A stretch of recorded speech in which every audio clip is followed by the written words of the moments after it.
दोस्तों, Indian railway finance corporation limited यानी IRFC की बात करें तो यहाँ पे कुछ लेटेस्ट अपडेट निकल के आ रही है, जिसको इस वीडियो के माध्यम से समझने की कोशिश करेंगे। आईआरएफसी रेलवे की इंफ्रा कंपनियों को फंड प्रोवाइड करती है और अब यहाँ पे इन्होंने पावर सेक्टर को भी फंड देना शुरू कर दिया है। कंपनी डिविडेंड देने जा रही है, उसको लेकर बड़ी अपडेट है जिसको समझने की कोशिश करेंगे। इसके अलावा अगर हम आरवीएनएल की बात करें तो रेल विकास निगम लिमिटेड, जिसका डाइवर्सिफाई पोर्टफोलियो और नवरत्न का दर्जा कंपनी को मिल चुका है। आने वाले समय क्या यहाँ पे कुछ पॉजिटिव संभावना बनती है, समझेंगे।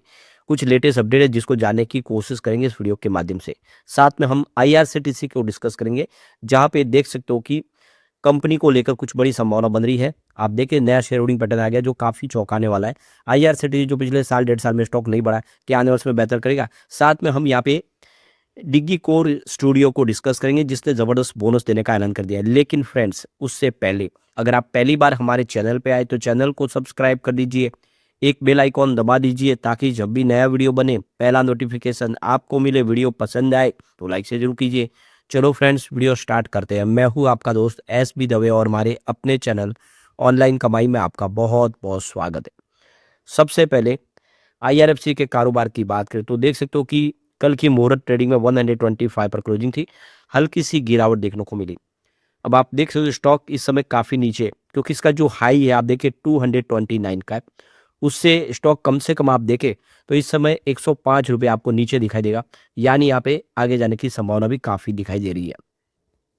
अब यहाँ पे जो देख सकते हो कि आईआरएफसी की तरह यहाँ पे जो संभावना पॉजिटिव बन रही है वो ये है कि कंपनी 1.05 रुपीज पर शेयर, जिसकी फेस वैल्यू 10 रुपीज है, आपको डिविडेंड देने जा रही है। ये फाइनेंशियल 2026 के लिए कंपनी की तरफ से डिविडेंड है और लगातार बहुत ही बेहतरीन डिविडेंड दे रही है कंपनी। तो अब आप देखो कि इसी सप्ताह यहाँ पे इसकी रिकॉर्ड डेट है, तो कुल मिला के डिविडेंड पाने का आपके पास मौका है। तो रिकॉर्ड डेट है यहाँ पे देख सकते हो कि 24 अक्टूबर फ्राइडे की। इसका मतलब ये है कि आपके डीमेट अकाउंट में जो शेयर है वो फ्राइडे 24 अक्टूबर तक होने चाहिए। तो इसके लिए आपको खरीदारी उससे पहले करनी होगी। अगर 24 अक्टूबर को आपके डीमेट अकाउंट में शेयर होंगे तो आप सारे एलिजिबल है, आप सबको यहाँ पे डिविडेंड मिल जाएगा। और हर PSU स्टॉक बहुत ही अच्छा डिविडेंड देते हैं, इसलिए आपको उसमें निवेश के बारे में सोचना ही चाहिए। तो यहाँ पे आप देख सकते हो कि जो डिविडेंड आपके अकाउंट में आता है वो जो डेट ऑफ डिक्लेरेशन होती है उस डेट के यहाँ पे देख सकते हो कि 30 दिन के भीतर भीतर आपके अकाउंट में डिविडेंड आ जाता है। यानी जल्द ही ये डिविडेंड आपको प्राप्त हो जाएगा आपके सीधे बैंक अकाउंट के अंदर। कंपनी ने आप देख सकते हो कि अपना Q2 का रिजल्ट भी डिक्लेयर कर दिया है। कंपनी का यहाँ पे इस बार जो नेट प्रॉफिट है वो 6000, रेवेन्यू देख सकते हो कि 6372 करोड़ के आसपास, जिसमें 6.7% की बेसिस पे डिक्लाइन देखने को मिली। पिछले साल 6899 करोड़ का टोटल कंपनी ने रेवेन्यू बताया था। नेट प्रॉफिट की बात करें तो आप देख सकते हो नेट प्रॉफिट 1717 करोड़ के आसपास है, जिसमें 10% की जंप देखने को मिली इस बार। पिछले साल सेम क्वार्टर में 1613 करोड़ के आसपास कंपनी का टोटल प्रॉफिट है। तो प्रॉफिट तो बड़ा है, लेकिन रेवेन्यू में इस बार गिरावट देखने को मिली। इस बार देखो तो रिजल्ट वैसे ये मिक्स आपको देखने को मिली। अब हमारे सामने नया शेयर होल्डिंग पैटर्न आ चुका है। तो आप देख सकते हो कि प्रमोटर की होल्डिंग अनचेंज है 86.36% पे। इसको 75% पे लाना होगा, क्योंकि किसी भी पब्लिक लिस्टेड कंपनी में 75% से ऊपर लिमिटेड नहीं रख सकते। तो अब इसको OFS लाना होगा जल्द ही। यहाँ पे आपसे देख सकते हो कि यहाँ पे OFS आता हुआ आपको दिखाई दे सकता है। अब यहाँ पे अगर हम बात करें FI की, तो FI ने अपना इन्वेस्टमेंट बढ़ा दिया। देखो कि जून क्वार्टर में 0.93% होल्डिंग जो बढ़ के 97% हो चुकी है। इसके अलावा DI का निवेश बढ़ा 1.45% होल्डिंग थी जो 1.48% हो चुकी है। यानी FI DI दोनों ने निवेश बढ़ाए। होल्डिंग कम किसी वो है जनरल पब्लिक की, 11.24% की होल्डिंग थी जो घट के 11.17% हो चुकी है। इसका मतलब आप देख सकते हो कि ये अब जो बड़े फंड उसने खरीदारी शुरू कर दी। ऐसे में इशारे के आने वाले समय ये कुछ बेहतर करता हुआ दिखाई दे सकता है। अब चलते हैं हम रेल विकास निगम लिमिटेड की तरफ। तो आप देखिए कल 331 पर क्लोजिंग थी। तो आप देख सकते हो कि कल तो मुहूर्त ट्रेडिंग थे, उसका कोई खास अप डाउन देखने को नहीं मिला, लेकिन स्टॉक बहुत ज़्यादा दबाव में, ये भी आपको ध्यान रखना। ये आप देख ही सकते हो कि यहाँ पे जो स्टॉक तेजी में दौड़ा था काफ़ी ऊपर गया। अभी समय 3 मंथ का हाई इसका 380 का है, 1 ईयर का ही 501 के आसपास है, जबकि 6 ईयर का इसका 640 है। उस लेवल से स्टॉक अब लगभग आपको आधी कीमत में दिखाई देगा। ये समझ ही सकते हो 330 के आसपास है। तो इसका जो 3 मंथ का लो बना वो 301 का है और यही इसका 1 ईयर का लो है। वहाँ से इसने बेहतर तो किया अभी, लेकिन उतना खास दौड़ नहीं लगाई है। इसका 3 ईयर का लो मात्र 35 रुपये के आसपास था और 5 ईयर का लो 18 रुपये था। तो एक बड़ा मल्टीबैगर साबित हुआ, लेकिन अभी ऊपर के लेवल से अभी भी दबाव में आ गया है। अभी रिसेंटली कंपनी को एक बड़ा ऑर्डर प्राप्त हुआ है रेलवे की तरफ से, दक्षिण रेलवे की तरफ से 144.44 करोड़ का ऑर्डर प्राप्त हुआ है। तो इन्होंने ये देखो कि टेंडर के माध्यम से इस प्रोजेक्ट को जीता है, सबसे कम बोली इन्होंने लगाई और इस वजह से इनको ये प्रोजेक्ट मिला। जो कंपनी में जो देखो कि ट्रेन को बिजली देने के लिए इस्तेमाल होने वाले ओवरहेड इलेक्ट्रिफिकेशन का इनको काम मिला है और सिस्टम को अपग्रेड भी कंपनी करेगी। तो ये देखो कि कंपनी को पूरा प्रोजेक्ट मिला है जिसमें डिजाइनिंग और रेलवे लाइन के रखरखाव, सप्लाई, उसकी परीक्षण सब कुछ करके देगी कंपनी। तो काफ़ी बड़ा एक प्रोजेक्ट है, कंपनी को प्राप्त हुआ है। यहाँ पे जो सबसे अच्छी गुड न्यूज ये है कि एलआईसी ने अपनी हिस्सेदारी को यहाँ पे बढ़ा दिया है। आप देखें तो ये जून महीने में इनकी जो होल्डिंग थी एलआईसी की वो 6.06% थी, जो सितंबर में इन्होंने बढ़ा के 6.12% की है।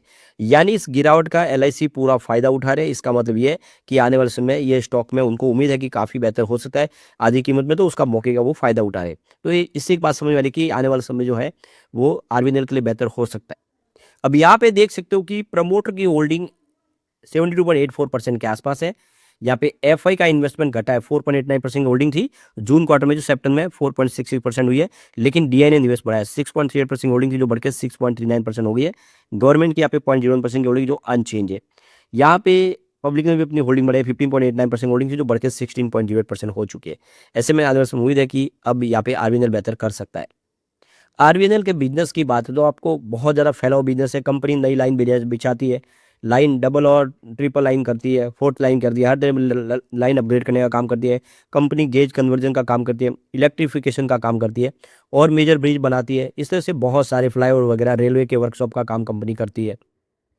सबसे जो बड़ी बात है कि कंपनी मेट्रो के प्रोजेक्ट भी कर रही है और कंपनी इलेक्ट्रिसिटी डिस्ट्रीब्यूशन का काम भी कर रही है। तो इस तरह से काफ़ी फैला हुआ बिजनेस है और ऐसे में उम्मीद है कि आने वाले समय ये बेहतर करे।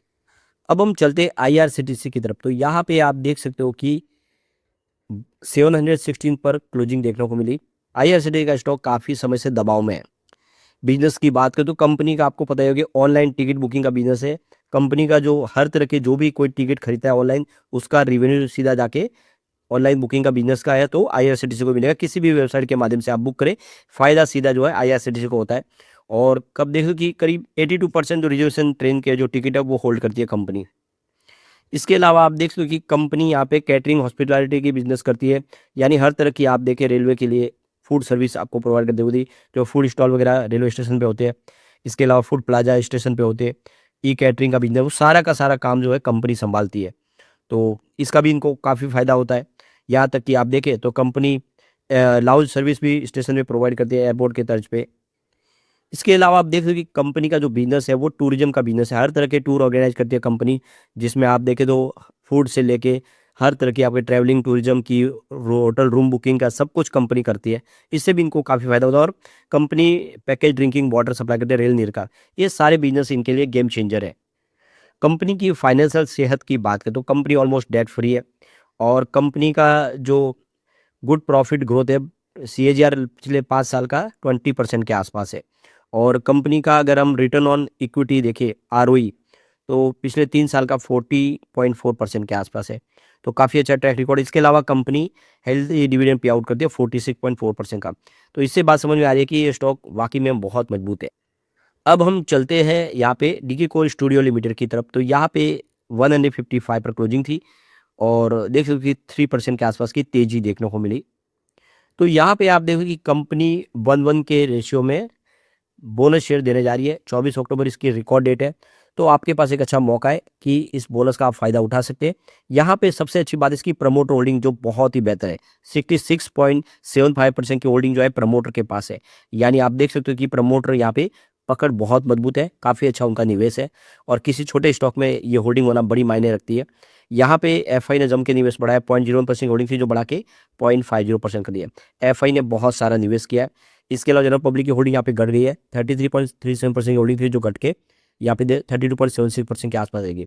ये इशारा है कि आने वाले समय ये स्टॉक कमाल कर सकता है और बोनस का फायदा भी कंपनी दे रही है। लेकिन फ्रेंड्स, कोई भी इन्वेस्टमेंट करने से पहले अपने फाइनेंशियल एडवाइजर से एडवाइस ले ले या अपना खुद का रिसर्च करें, क्योंकि मैंने वीडियो आपके एजुकेशनल पर्पज के लिए ही बनाया वीडियो पसंद आए तो लाइक से जरूर कीजिए और चैनल को सब्सक्राइब कर दीजिए। Thank you friends.